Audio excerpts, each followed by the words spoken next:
और नमस्कार दोस्तों, हम उज्ज्वल निर्मल। लगातार आप देख रहे हैं कि हमारे साथ जो है डॉक्टर नूतन शर्मा जी मढ़ौरा विधानसभा क्षेत्र से अभी विधायक प्रत्याशी का विकल्प हो चुकी हैं और लगातार मढ़ौरा में जनसभा का आयोजन भी कर रहे हैं। प्रशांत मढ़ौरा आ रहे हैं और प्रशांत के आगमन को लेकर क्या कुछ खास किया जा रहा है मढ़ौरा में जनसभा के तैयारी को लेकर मैं अभी नूतन जी से बातचीत करूंगा। स्वागत है नूतन जी। छोटा सा परिचय हमारे दर्शकों को दीजिए। बार बार आप हमारे चैनल पर भी आ चुकी हैं, तो छोटा सा परिचय हमारे दर्शकों को दीजिए।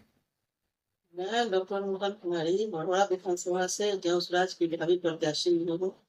और मैं अपने तरफ से आपके चैनल को काफी अभिवादन करती हूँ कि आप लोग हमसे संपर्क करते हैं और जनता तक मेरी आवाज को पहुँचाते हैं। लगातार मढ़ौरा दूसरी बार छपरा के प्रांगण पे पहुंच रहे हैं प्रशांत किशोर और मढ़ौरा के जो दूसरी बार जनसभा का आयोजन मढ़ौरा में हो रहा है प्रशांत का, तो क्या तैयारियां हो चुकी है अभी तक? क्या समीकरण रहा है? कितने लोग पहुंचेंगे?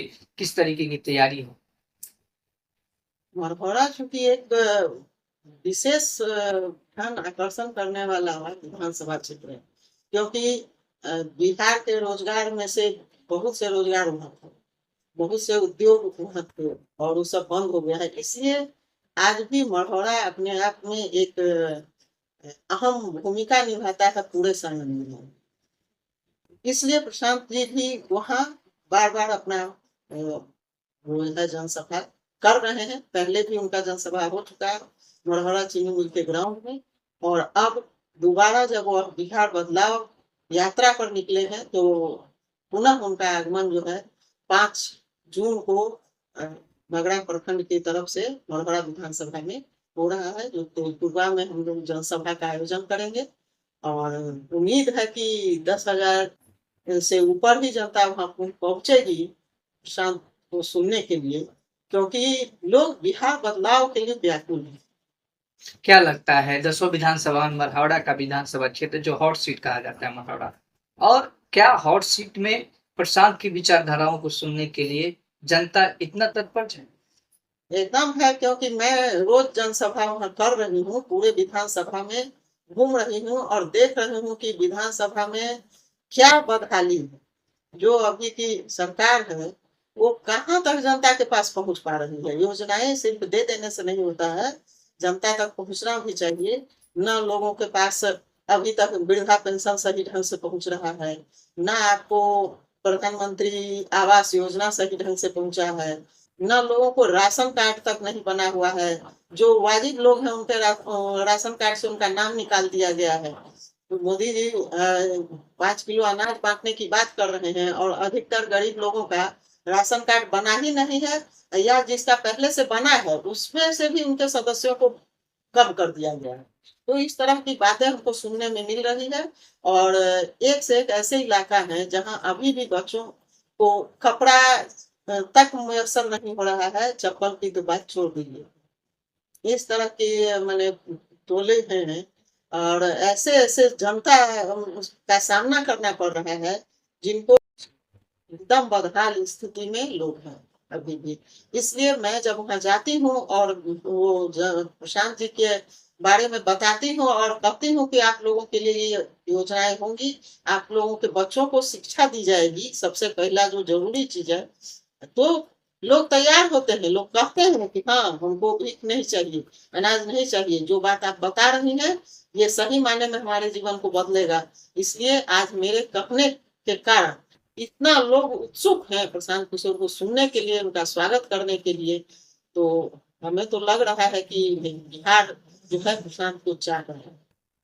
बदहाली किस बदहाली की आप बात कर रहे हैं? लगातार आपको तो पता है कि वाई का समीकरण, एम का समीकरण मढ़ौरा कहा जाता है और बी का समीकरण कहा जाता है। मुस्लिम यादव भूमियार के समीकरण मढ़ौरा कहा जाता है। तो क्या लगता है कि जितने कैंडिडेट सबसे ज्यादा 10वीं विधानसभा में मढ़ौरा विधानसभा क्षेत्र में कैंडिडेट जाता है, भूमियार समाज से भी हैं, मुस्लिम समाज से भी हैं, यादव समाज से भी हैं, राजपूत समाज से भी हैं, तो क्या लगता है कि ये समीकरण मढ़ौरा में से किनको पार्टी टिकट दे सकती है?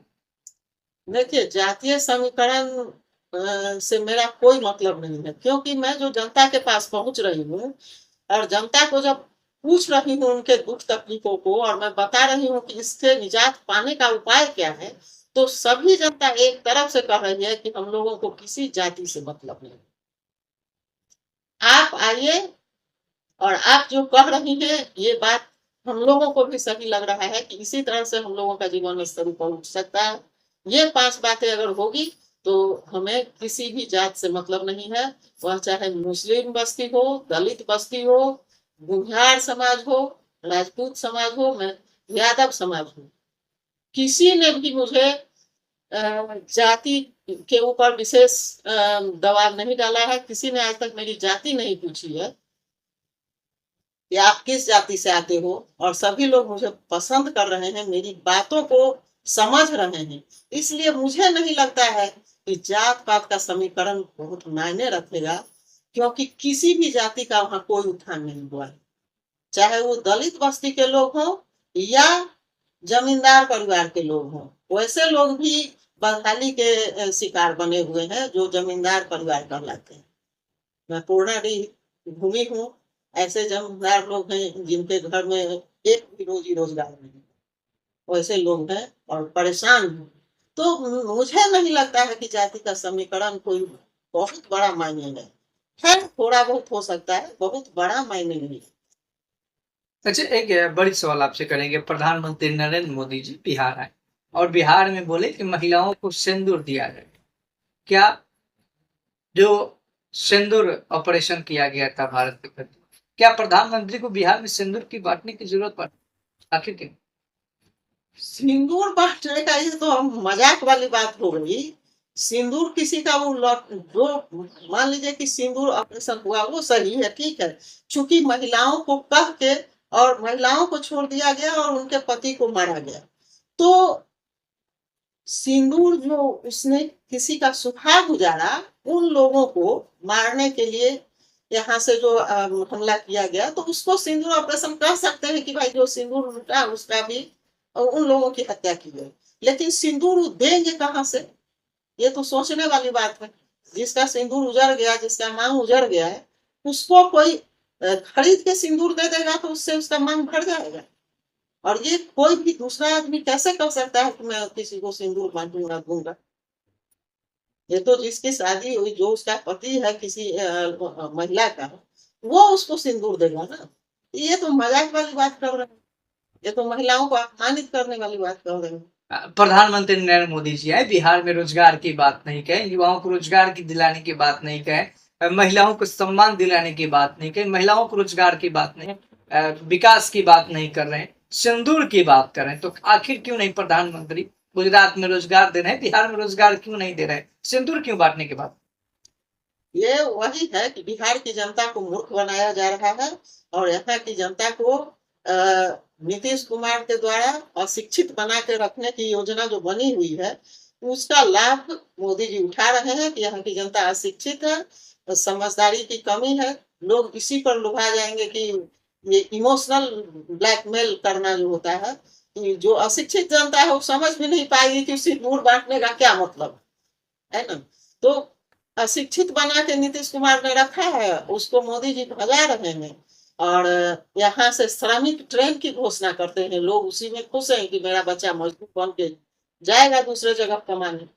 तो ये तो बार बार प्रशांत किशोर बोल रहे हैं कि गुजरात में जाके मोदी जी ये भाषण दे तो देखे कि फिर उनकी क्या हालत होती है। बिहार में लोगों को मूर्ख बनाने का काम कर सकते हैं, और जगह करके देख ले।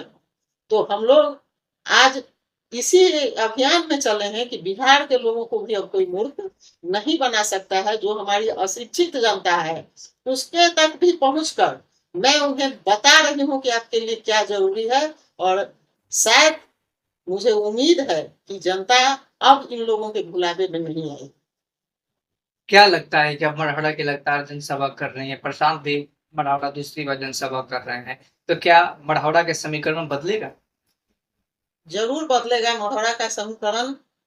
मुझे पूरी उम्मीद है, हम लोग कोशिश में पूरे लगे हुए हैं कि वहाँ की जनता जागरूक हो और सही मायने में अपने अधिकार को समझे और सही लोगों को वोट करे। प्रशांत जी ने भी कहा है कि चाहे वह जन स्वराज का कैंडिडेट हो या किसी भी पार्टी का हो, अगर वह सही है आपके नजर में जो मैं बता रही हूँ कि किस तरह के प्रतिनिधि को आपको वोट देना चाहिए, अगर जनता मेरी बात को समझेगी तो जरूर न्याय करेगी। और जनता जिसको भी वोट देगी वह उस आदमी को जिताने के लिए वोट नहीं देगी, उसके भलाई के लिए वोट नहीं देगी।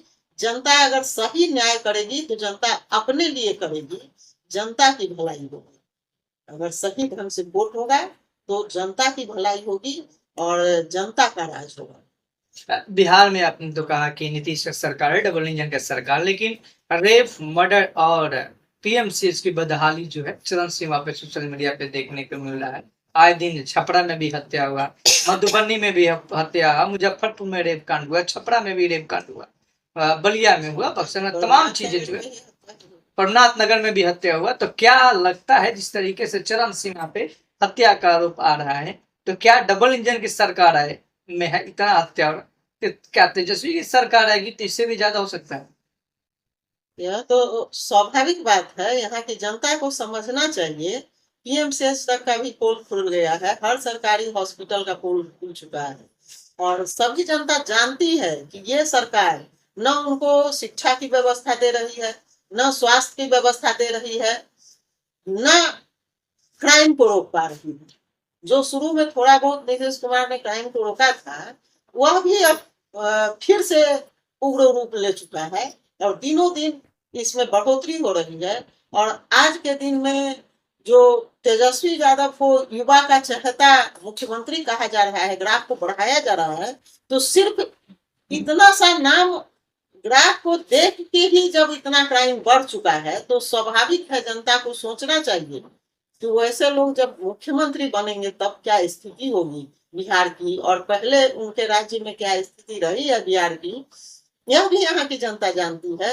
इन सब बातों के बावजूद भी अगर लोग नहीं सुधरेंगे और अभी भी लोगों के भुलावे पर रहेंगे, 15 साल और 20 साल का राज्य देख लेने के बाद, इतने बार ठगा चुकने के बावजूद भी अगर जनता उनको सपोर्ट करती है तो फिर जनता समझेगी कि उसका जीवन सुधरने वाला नहीं है, फिर से वही स्थिति रहेगी।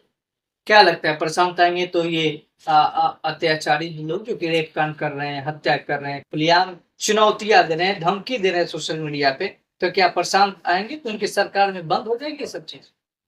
जरूर बंद होगा जब हम लोग ईमानदारी से काम करेंगे। आज प्रशांत जी के आंदोलन से ही जब लोग इतने डरे हुए हैं और चारों बगल लोगों में हड़कंप मचा हुआ है और लोग नई नई योजनाओं का बुलावा देने का स्कीम है फिर से चला रहे हैं, और जो जो बात जन सुराज कह रहा है उन सभी बातों को ये लोग अब मुद्दा बना रहे हैं। 20 साल राज करने के बाद वो सब बात उन लोगों को अब दिखाई देने लगा है।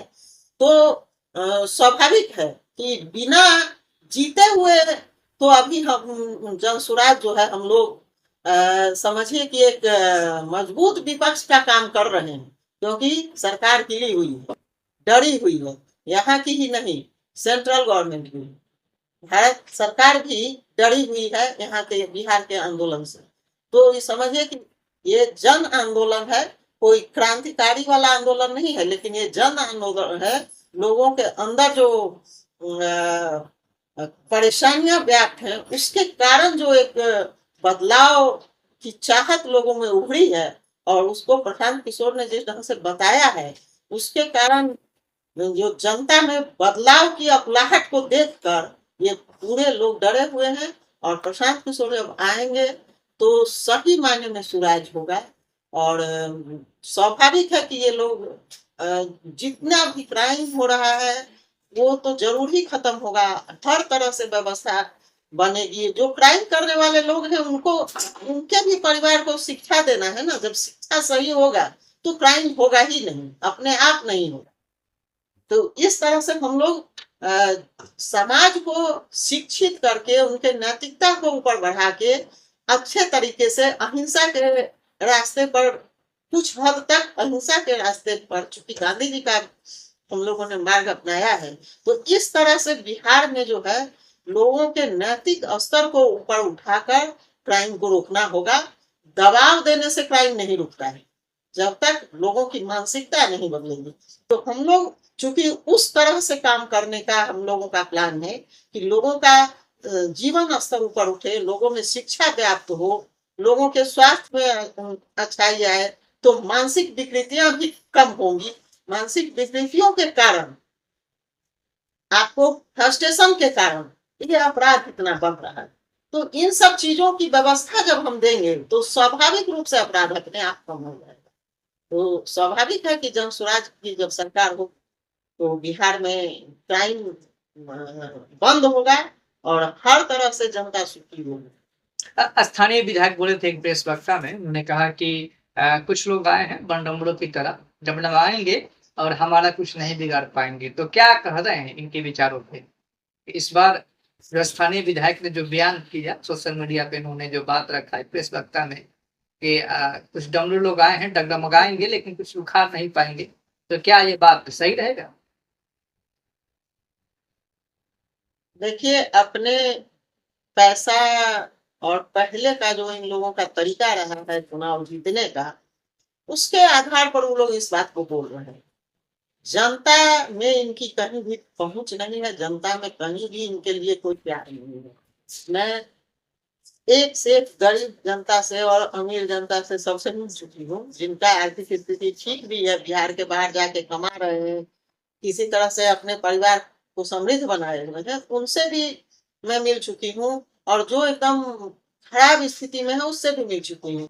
किन्हीं कोई भी जनता इनके प्रति प्यार तो नहीं दिखा रहा है, इनके प्रति अपनापन लगाव तो नहीं दिखा रहा है। तो ये लोग पहले का जो चुनाव जीतने का इन लोगों का तरीका रहा है, उस आधार पर ये लोग बोल रहे हैं। तो हो सकता है अब इस चीज को तो कितना तक हम लोग कंट्रोल कर पाएंगे, ये तो चुनाव ही बताएगा। आगे जो रिजल्ट सामने आएगा, जनता तक तो हम लोग पहुंच रहे हैं, लेकिन अब ये गुंडागर्दी जो चुनाव में होता है, गलत तरह से चुनाव को जीता जाता है, लोगों की भावनाओं से खेला जाता है, लोगों को मूर्ख बनाया जाता है, जाल में उलझाया जाता है, और उन सबसे जनता कितने अपने को निकाल पाएगी, ये तो समय बताएगा। ज्यादा दी क्या कहेगा? प्रशांत आ रहे हैं तो मढ़ौरा के जनता और अभिभावकों से क्या निवेदन कीजिएगा? मैं मढ़ौरा विधानसभा की सभी जनताओं से अपील करूंगी कि एक बार फिर से आए और प्रशांत जी को सुने और समझें और जन स्वराज की बातों को समझने की कोशिश करें, और अपने जीवन को अगर सुधारने का रास्ता उन लोगों को जन स्वराज से दिखता है तो जरूर अधिक से अधिक संख्या में आए और प्रशांत जी को दिखाए कि यहाँ की जनता भी आकुल है बिहार को बदलने के लिए। इसलिए इस ध्येय से भी लोगों को आना जरूरी है कि प्रशांत जी को भी लगे कि यहाँ के जो लोग हैं, भावी प्रत्याशी लोग हैं, वो लोग जनता तक उनकी बातों को पहुंचा पाए हैं, तो ये भी उनको समझ में आए। इसलिए मैं जनता से अपील करूंगी कि अधिक से अधिक संख्या में आए और प्रशांत जी को सुने, उन जन स्वराज को मजबूत करें और प्रशांत जी को बल दें, उनके विचारों को बल दें, जिससे कि उनके जो जनता है यहाँ की, उनके हालत में सुधार हो सके, यही कहूंगी। और पुनः एक बार मैं मढ़ौरा की जनता से आग्रह करूंगी, निहोरा भी करूंगी कि आप लोग आइए और प्रशांत जी को जरूर सुनिए। अभी हमारे साथ है डॉक्टर नूतन, जो कि भावी विधानसभा मढ़ौरा विधानसभा क्षेत्र के भावी विधायक प्रत्याशी हैं, और 5 तारीख के प्रशांत किशोर का जनसभा का आयोजन हो रहा है, जो कि मढ़ौरा विधानसभा क्षेत्र के, जो कि आपका मिर्जापुर से सटले जो तेजपुरवा के ग्राउंड है वहां पे हो रहा है। हजारों की संख्या में कार्यकर्ता वहां पे पहुंचेंगे और प्रशांत की विचारधाराओं को सुनेंगे। साफ तौर पर डॉक्टर नूतन कुमार ने कहा मढ़ौरा विधानसभा क्षेत्र के और छपरा के सभी विधानसभा क्षेत्र के सम्मानित जनता से कि अब आए प्रशांत की विचारधाराओं को सुने, ताकि बिहार बदले और मढ़ौरा की जो बुरी स्थिति है उसमें सुधार आए। और साफ तौर पर इन्होंने कहा कि सीधे वार की तेजस्वी यादव पे कि अभी तो डबल इंजन का सरकार है, तो अभी इतना मर्डर हो रहा है, रेप कांड हो रहा है, अगर तेजस्वी की सरकार आएगी तो क्या अनुमान लगाया जा सकता है, जनता खुद इस पे निर्णय कर सकती है। धन्यवाद हमारे साथ जुड़ने के लिए, बहुत बहुत आभार। जय हिंद, जय भारत। निर्मल के साथ स्वस्थ रहें, सुरक्षित रहें।